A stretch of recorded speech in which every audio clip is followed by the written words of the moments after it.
Reached. Senator Hanson-Young.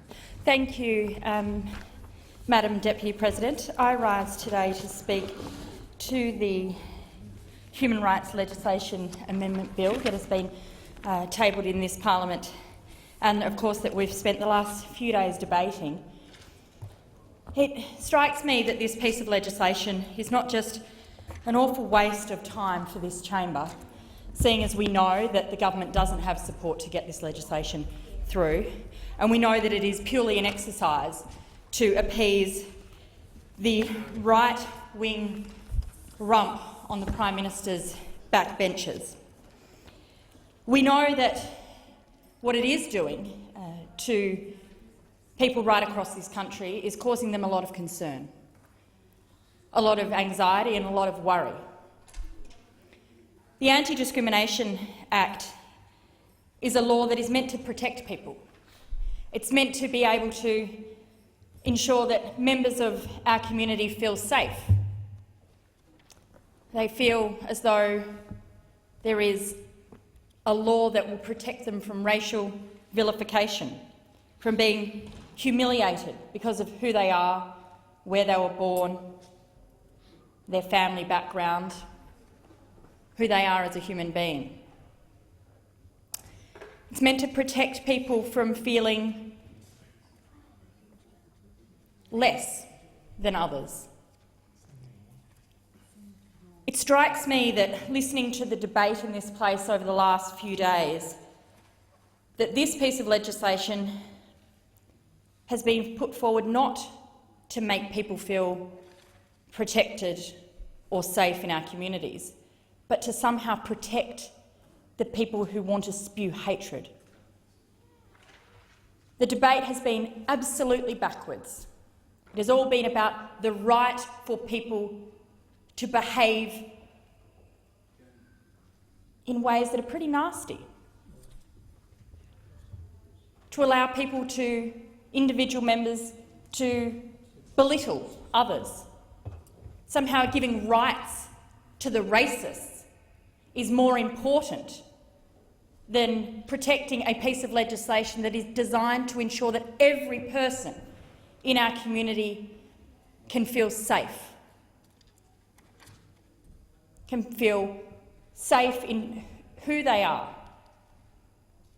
that they can catch a bus and not think that just because they happen to have a Greek or Italian or Chinese or Malaysian, Fijian or a Muslim family background, that they can feel safe, that they won't be vilified just because they happen to be sitting on a bus, out in public. I think it's a really sad day for this parliament that we are tonight going to be sitting late into the hours because there are some people in this place, some people on the benches of the Prime Minister's government that desperately want to take away that right for people to feel safe and secure in their own communities. It's a pretty sad indictment on this parliament that we are allowing hours and hours of debating time to give rights to a bunch of racists, rights to people to be meaner and nastier, to say that's okay, that's the kind of society people want to live in. Well, it's not.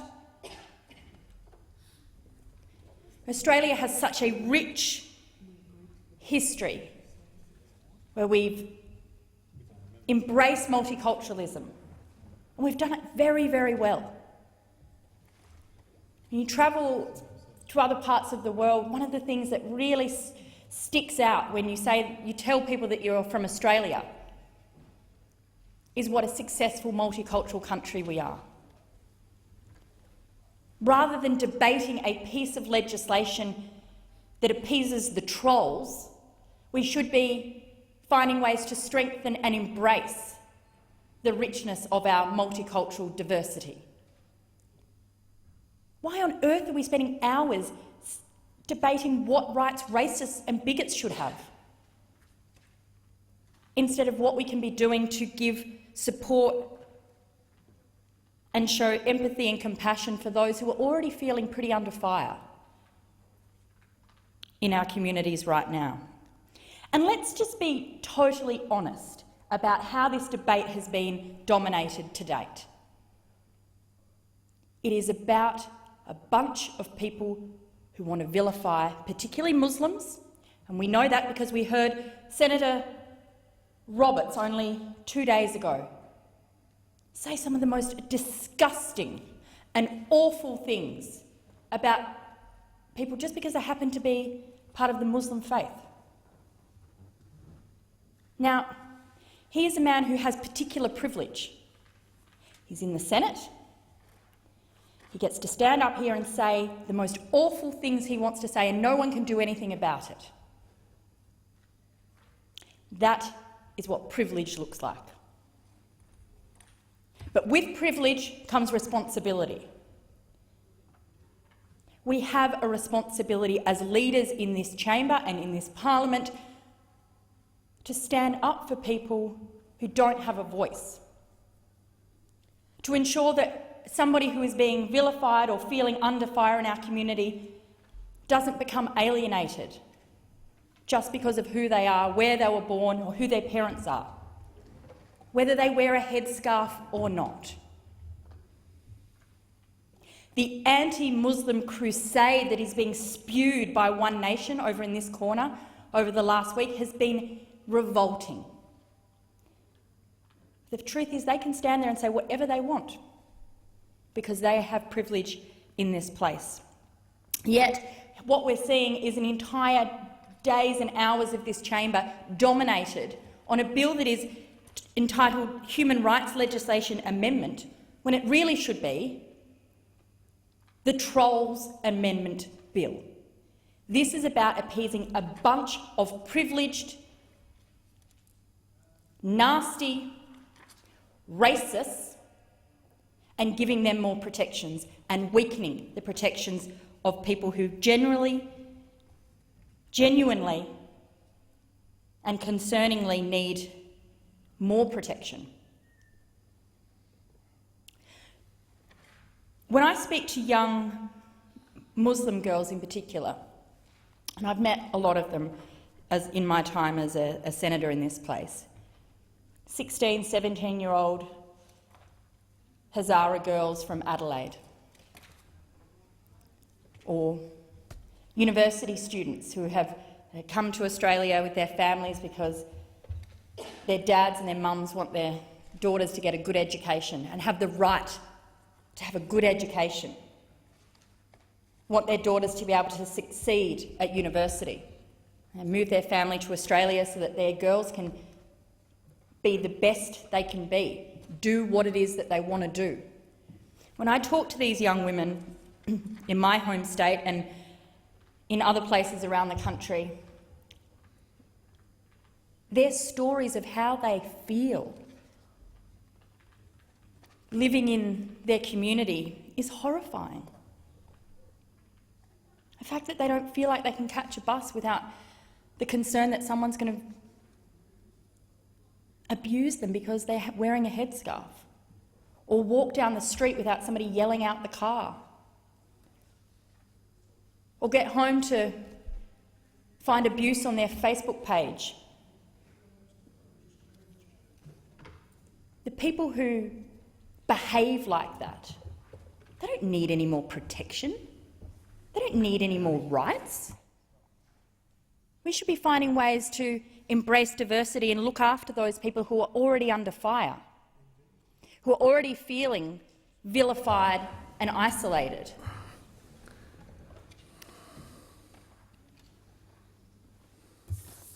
The trolls have been well represented in this place over the last couple of days, and it's not a very pleasant thing to have seen this chamber have to deal with. Senator Hanson yesterday challenged people to explain why she's referred to as a racist. She's upset that people call her a racist. Well, you know what? If you say racist things, people are going to call you out for it. And if you don't want to be accused of being a racist, don't say racist things. If you don't want people calling you out for it, keep your mouth shut. If you don't have anything nice to say, don't say anything.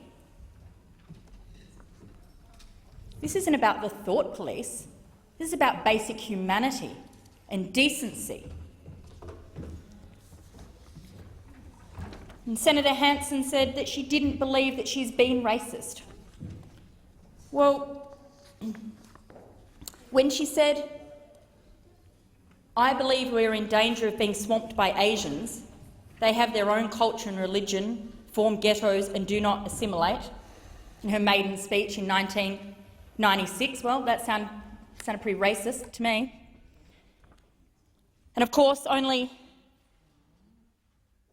last year, we're in danger of being swamped by Muslims who bear a culture and ideology that is incompatible with our own. The theme continued. Only this month, she said, "We have a disease. We vaccinate ourselves against it. Islam is a disease. We need to vaccinate ourselves against that." This is pure hate coming from the mouth of one of our own senators sitting here in this place, someone who should be speaking up for decency and humanity, and all we get is the opposite. In 2006, Senator Hanson said, "We're bringing in people from South Africa at the moment. There's a huge amount coming into Australia who have disease. They've got AIDS. They are no benefit to this country whatsoever, and they'll never be able to work. And what my main concern is the diseases that they are bringing in, and yet no one is saying or doing anything about it." Pauline Hanson is a racist. All you need to do is listen to her own words. But it's not people like her who need more protection. It's the people that she wants to spew hate on. Senator Hanson-Young, if you could just resume your seat, please. On a point of order, Senator Fawcett. 2 points of order, Mr Acting Deputy President. 1, to require the senator to address other senators by their correct title, and 2, imputation. Right, okay. Well, Senator Hanson-Young, I will remind you that we do refer to senators as to their official title. In terms of imputation, I don't see a point of order, Senator Fawcett. Senator Hanson-Young. Thank you, Chair. And I, of course, was referring to Senator Hanson.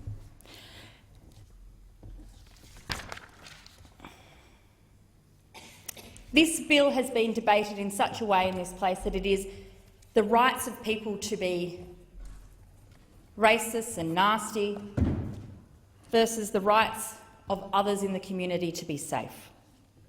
And there's a lot of talk about the rights of racists and apparently the need for them to have more protection.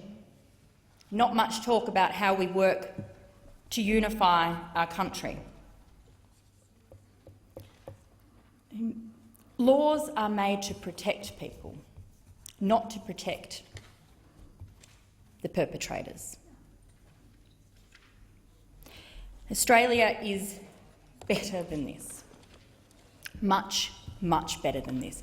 That's why I'm thankful that despite the waste of time on this nasty, pathetic, small-minded piece of legislation today, it will be rejected because deep in their hearts, most members in this chamber understand that Australians don't accept this.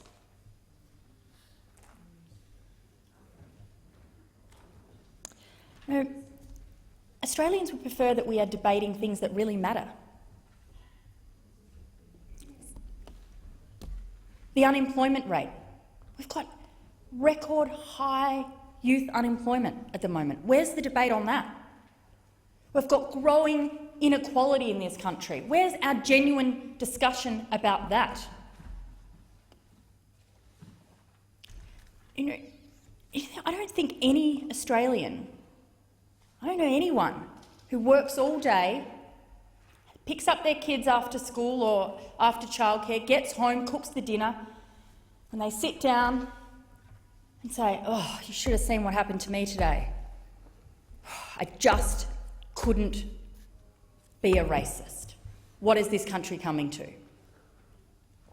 No one in their right mind who believes in this country being the best it can be thinks that we need to weaken our laws. No one believes that, except the people who want to continue to get away with spreading hatred, stirring hatred for their own political gain. And that's one of the worst things about this piece of legislation, is just how bitterly disappointing the Prime Minister has been in all of this.